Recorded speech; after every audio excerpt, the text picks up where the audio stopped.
UPPL নামটো কাটি পেলাই বেলেগ নাম দিওঁ কিন্তু মানুহটো একেই হ'ব। ইউপিপিএলৰ কথা আপুনি সুধিছে যিহেতু মই এটা কথা ক'ম, ইহঁতৰ হিষ্ট্ৰীত একটা আছে। হিষ্ট্ৰীটো যদি চাই আপোনালোকে দেখিব, প্ৰথমত BCDR আছে, ইয়াৰ পিছত ডাবল পি, ইয়াৰ পিছত ইউপিপিএল, আৰু ইয়াৰ পিছত আৰু একটা হ'ব। এতিয়া ইউপিপিএল নাথাকিব, বেলেগ দল, বেলেগ নতুন দল খুলিব ইহঁতে। ইউপিপিএল দলটো ভাঙাই দিব আৰু, কিন্তু মানুহটো একো, খালি নামটোহে চেঞ্জ হ'ব পাৰে।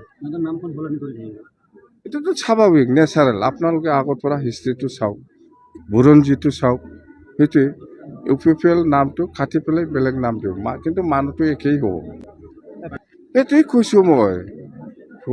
প্ৰমোদ বড়ো হিচাপেই থাকিব, দীপেন বড়োটো দীপেন বড়ো হিচাপেই থাকিব, কিন্তু পলিটিকেল পাৰ্টিটো নামটো সলনি হ'ব।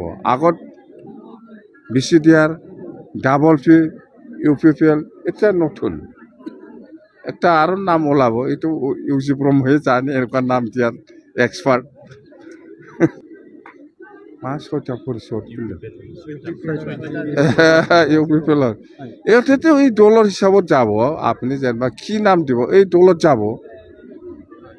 এতিয়া ইউপিপিএল নামটো কাটি পেলাই বেলেগ দল বনাব ইহঁতে। এইটো হিষ্ট্ৰীটো দেখা নাই।